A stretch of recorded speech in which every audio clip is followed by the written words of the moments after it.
Charme na ye proteja kanga lokola lichombe na couveuse okomisi nga lokola rescapa naufrage titanique kolina na ye diama Gisele Umba nana lobe yo mon amour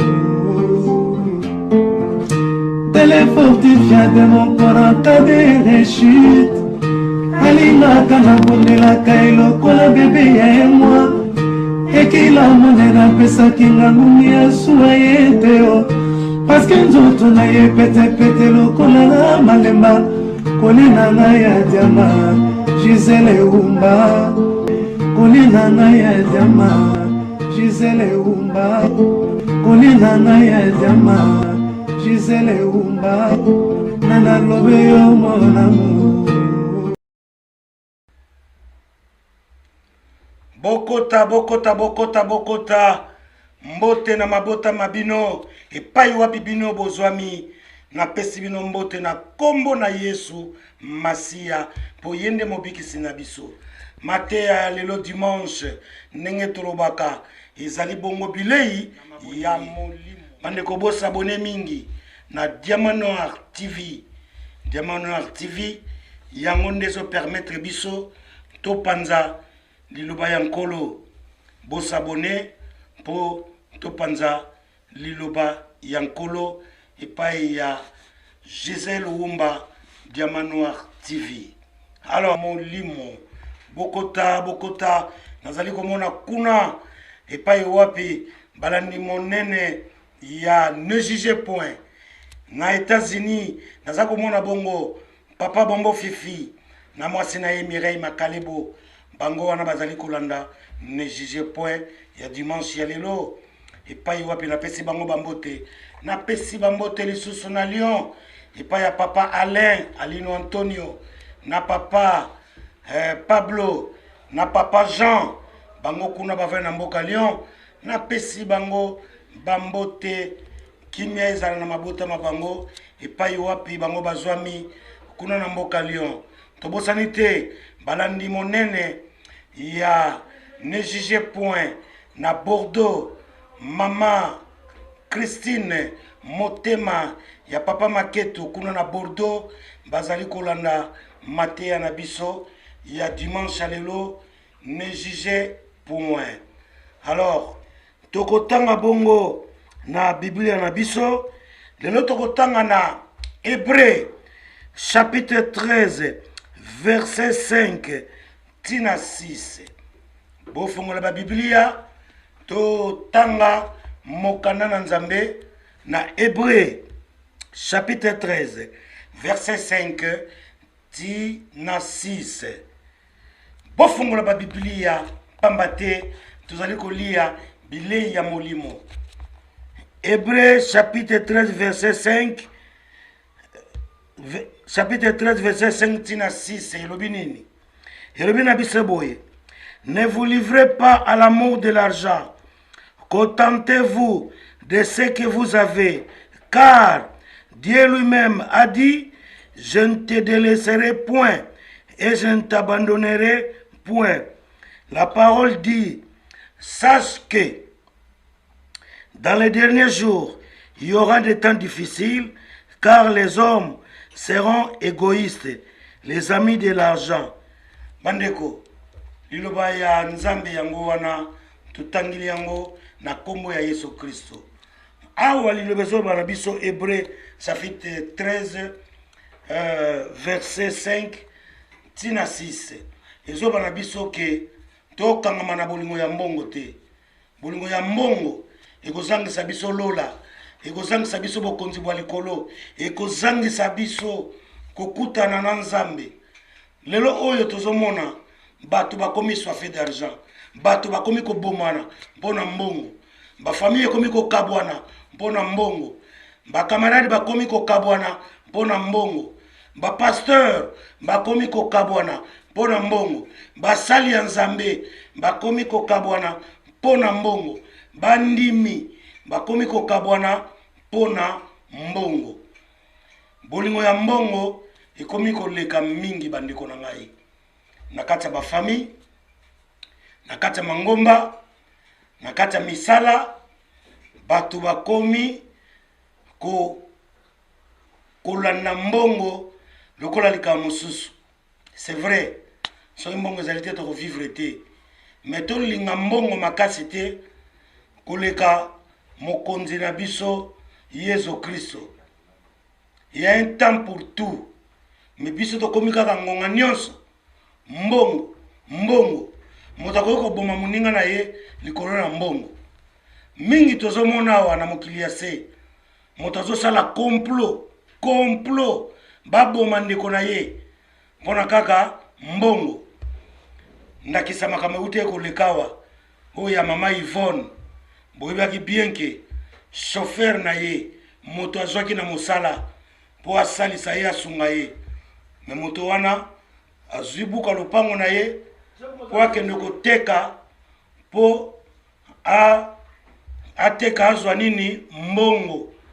Abomi mama Yvonne, akundi mama Yvonne, akundi ye na kati ya lopango na ye mpo azwa lopango na ye. Bandeko totala bato mpona kolinga mbongo, mpona kolinga babien ya mokili, bato bakomi na niveau akoki koboma ndeko, akoki koboma moninga, akoki koboma famille mpona kaka azwa lomeya mbongo. Yango wana awa Bible ezoyebisa biso Hébreu chapitre 13 verset 5 soto kiti nango na se ezoloba na biso susu nini? Car l'amour de l'argent est une racine de tous les maux, et quelques-uns, en étant possédés, se sont égarés loin de la foi et se sont jetés eux-mêmes dans les biens des tourments. Pour toi, homme de Dieu, fuis ces choses et cherche la justice, la piété, la foi, l'amour, la patience, la douceur. Bible zobana biso tokima bolingo ya mbongo.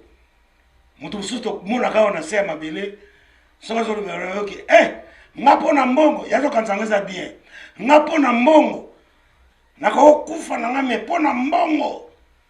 Donc aza attaché na bolingo ya mbongo. Toboite ninga na lobaki awa sa mbongo mutu akoki kosala nyonso te, me mbongo ekoki kosomba pe nyonso te, ekoki kosomba pe bomoi te. Me awa na se ya mokili bato bakangami na bolingo ya mbongo. Tozomona mingi mpona mbongo mutu ake kosolo makambo, mpona mbongo moto asali bafaux témoignage, mpona mbongo mutu andimi alivre yo, mpona mbongo mutu azosala makambo oyo esengeli bani te, oyo elongo bani te, kaka mpona mbongo. Na yango na mitunaka vraiment bandeko tovai na bango, baninga oyo tovai na bango, mpona mbongo Yuda akenda koteka Yesu, wana toyebi yango malamu. Akenda koteka Yesu mpona mbongo, falanga makuta misato atekaki Yesu, ake kolivre ye. Ndo makambo ya mbongo ebandi lelo te, ebandi kala, me na tango na biso ekomine makasi. Okomona mutu bozalaka bien adefi yo mbongo po azongisa ekomine likambo yango ekomi cause ya séparation, ya bokabwani, ya kobimisa maloba mabe. Yakanisaka nini mpo neti ndenge akomi na mbongo?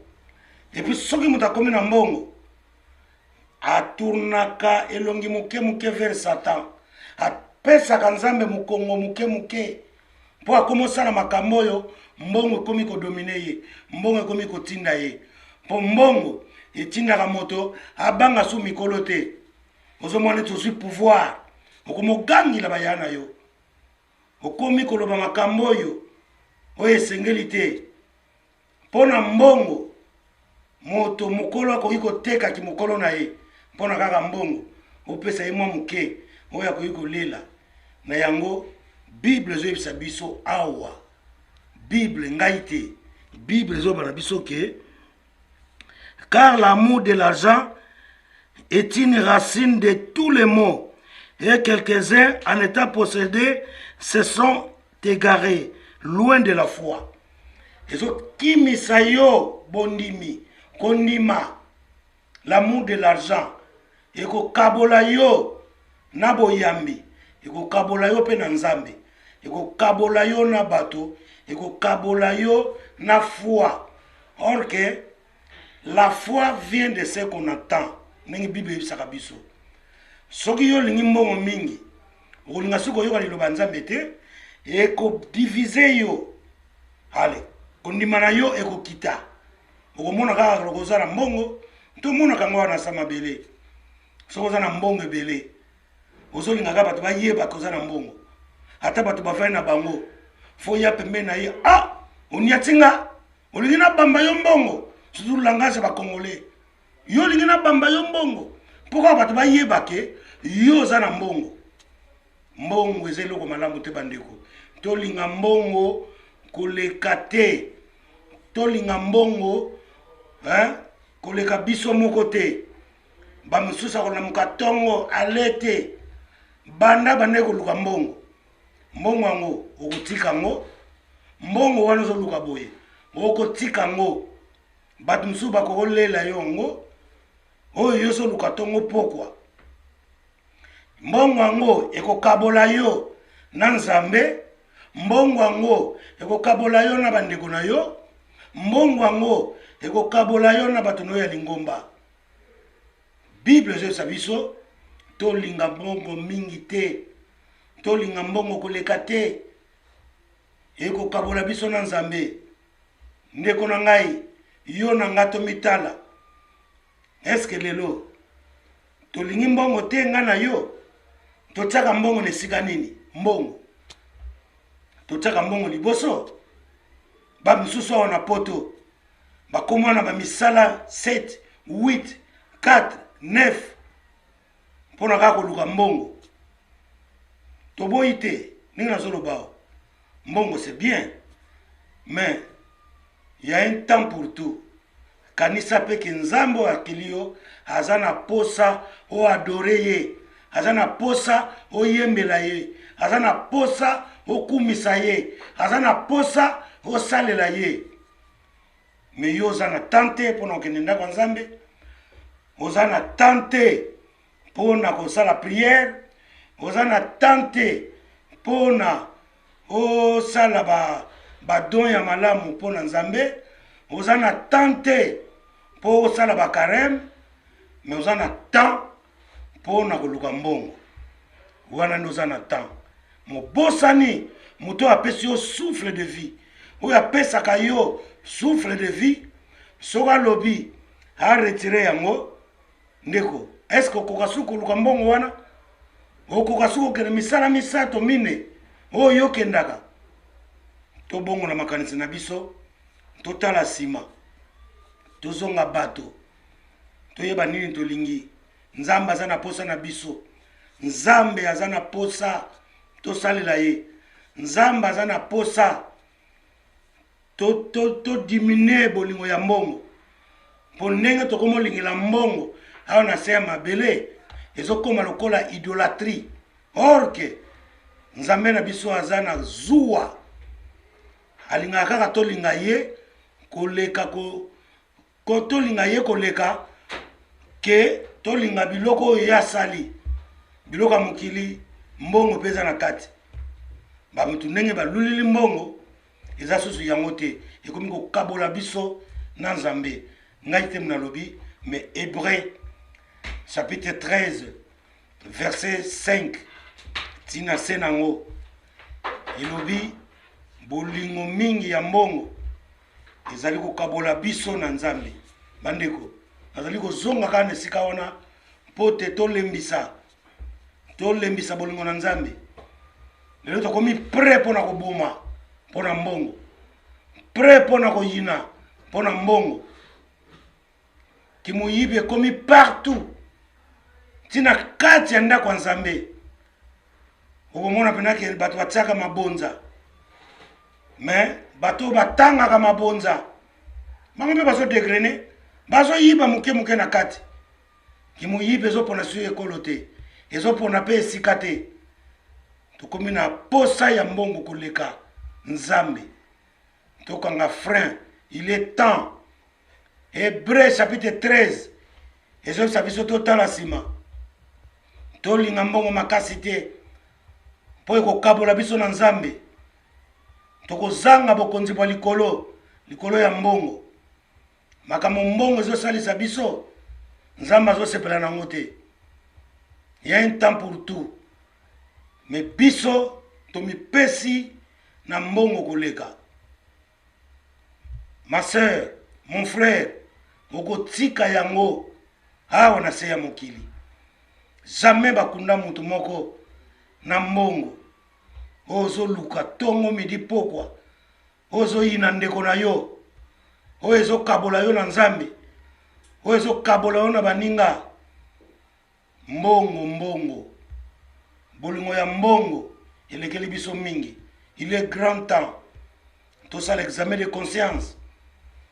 Que pona mbongo okomi prêt ya kosala nyonso ya kosala misala mabe misusu kutu bazokotela ngo bonganga po akoma na mbongo ebele po akoma na mbongo ebele okenda ngo wapi suka nango nini ata osombi biloko nyonso mokili ata osombi mituka ndenge na ndenge eske mokolo tokufaka so mona moto bakundi na immeuble so mona mutu bakundi na motuka pona nini ozoyina ndeko na yo likolo ya mbongo. Pona mbongo okomi kanda pona mbongo okomi mutema mabe pona mbongo ekaboli yo na Yesu Masiya mobikisi na biso na yango tozongisa makanisi na biso sima toluka elongi ya nzambe tozongisa makanisi na biso sima.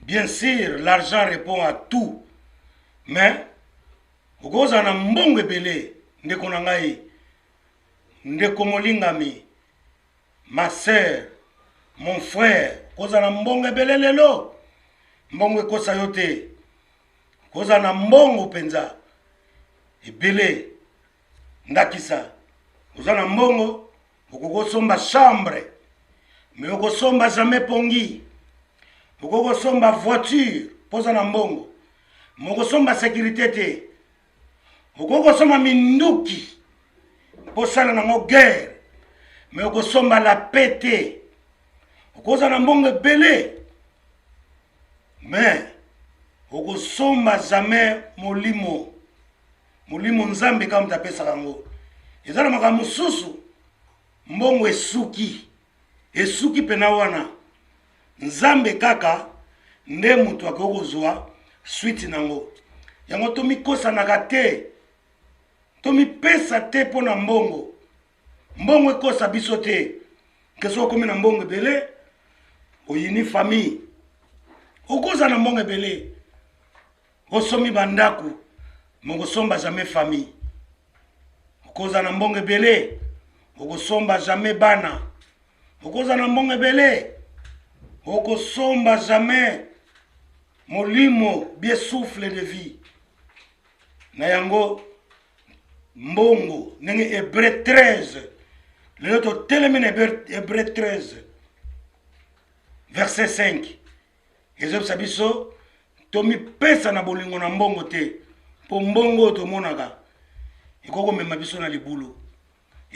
komema biso na libulu tozali kokoba se kokoba ne juge point lelo so totali na acte 5 acte des apôtres 5 verset 38 tina 39 ezobisa biso nini et maintenant je vous le dis de ne vous occupez plus de ces hommes et laissez-les aller.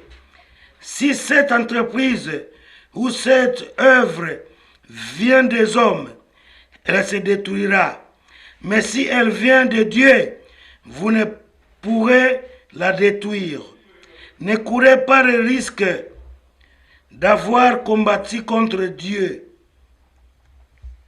Donc, okoki kosala na yo entreprise, mais soki ewuti pa ya nzambe te soki ezali vocation ya nzambe te suka nango kokweya ekokweya mais soki entreprise na yo osali ezali na nzambe ata bato baye kobundisa yo ata bato baye mpo bakwesa yo jamais ekokweya mpo nzambe azali na kati na yo yango wana dans toute chose avant tosala likambo faut tosasosiaka toujours nzambe na biso na ebandela baprojet na biso totiaka nzambe liboso mpo ye nde bagarde fu nango ye nde akoprotege baprojet na biso sokolo bobandaka na motu makasi osala kaka bongo ma sœur mon frère yebaka suka ekokweya ekopalangana mpo ezangi bonzambe bonzambe oyo tosambelaka azali alpha azali mpe omega ye azali ebandeli azali mpe suka ye azalaka toujours na makambo oyo tosalaka asengaka toasocie ye toasosiaka ye wana komona baprojet na biso ekokende na liboso bandeko bakomba toza nango na se soki nzambe te soki okangami na yesu te yebaka suka na yo eza kaka pasi mpo bitumba oyo eza na se bitumba oyo ekomi na se ya mabele fami na yo te akoki kobundisa yo moto eglize na bino te akoki kobundisa yo na kati ya eglize na mangomba moto mpe bosambelaka na ye akoki mpe kobundisa yo libanda ezali kati te alors soki oza na yesu te soki olenda te soki bameki yo okei kaka boye na bopete mais soki oza na yesu na yo ondimela yesu na yo comme sauveur mpo mobikisi na yo ata babundisi yo ndenge nyonso ndenge bible elobaka 1000 ekoki kokwea na gauche 1000 ekoki kokwea na droite yo na kati eloko moko ekoyela yo ezali te mpo ozali na nzambe na yo bandeko mateya ya dimanche lelo toza kokende na biso vers la fin tozali kopusana lelo toteyaki Hébreu 13 verset 5 bolingo ya mbongo soki ozali na temps fongola lisusu bible na yo otanga Hébreu 13 verset 5 elobi na biso nini kotanga biblia yango nde ematiaka biso foi na boyambi na biso po totangaka mingi mpo tokolisa boyambi na biso nesise mpo ya lelo eza kokende yango ya suka eza kokende yango na suka tobosani te mama Angele motema ya papa Jansi topesi yo bambote nzambe azala na yo ndenge omesana koyamba kolanda biso ne juge point tobosani te papa Viki motema ya mama Prudence nzambe apambola bino botiaka biso na mabondeli tobosani te papa Lenkai motema ya mama Vero nzambe abatela bino sika bozali église ya Pierre Vivante ya papa Emankenda pasteur Emankenda motema ya mama Blandine Nkenda nzambe abakisa ya mingi likolo ya église Pierre Vivante botika biso te na mabondeli tobosani te évangéliste papa John Makengo motema ya mabeya kuna na Pierre Vivante nzambe abakisa ya mingi na mabota na bino papa Michu ancien pia topesi bino mambote botika biso te na mabondeli botiaka biso toujours na mabondeli évangéliste Pierre évangéliste Claude Kabundi Walesa tiaka biso toujours na mabondeli kotika biso te évangéliste B52 Yemeye évangéliste Papa John Makengo motema ya Mama Bea botika biso te na mabondeli tobosani te évangéliste Papa Charles Bameko Besengande motema ya Mamami botika biso te na mabondeli tobosani te Mama Julie Kama motema ya Papa Martin Kama kuna na Pierre Vivante botaka biso toujours na mabondeli Papa Bruno motema ya Mama Kabibi kuna na Pierre Vivante botaka biso toujours na mabondeli. Alors tobosani te soki tobosani wana ekomi koloka Mama présidente Mama Jetusia Tula kolemba biso te epai wa popesaka biso ba verset biblique tsaka biso na mabondeli. Prophète Gédéon kotika bana na yote frère Edino panza sango ya Congo na frère Willy botsaka biso na mabondeli. Soki bomoninga na tomboli Bible na ngai boyebaka ke ne jugez point ya lelo ekomi na suka na ngana bosa na frère en Christ frère André Vundilu kuna na Nice topesi bambote. Alors natie Bible na ngana lipeka ili nkoloba te tokomi na suka ya Matea na biso ndenge Mama Anna Mama na Gladys Ntoya harobaka Matea ngo elengi liloba Nzambe zaka toujours elengi biso na Yesu na biso tokotika te mbamba na Yesu. Natie Bible na ngana se ya mapeka ili nkoloba tokomi bongo mokola ingezali koya soki Yesu azongite et c'est tout là okende Charme na ye protejaka nga lokola lichombe na couveuse okomisi nga lokola rescapa naufrage titanique kolina na ye diama Gisele Umba nana lobe yo mon amour téléfortifia de mon corps en cas de rechute alingaka na bondelaka elokola bebe ya moi ekila monena pesaki nga ngumi ya suwa ye te o paske nzoto na ye petepete lokola na malemba kolina nga ya diama Gisele Umba kolina nga ya diama Gisele Umba kolina nga ya diama Gisele Umba nana lobe yo mon amour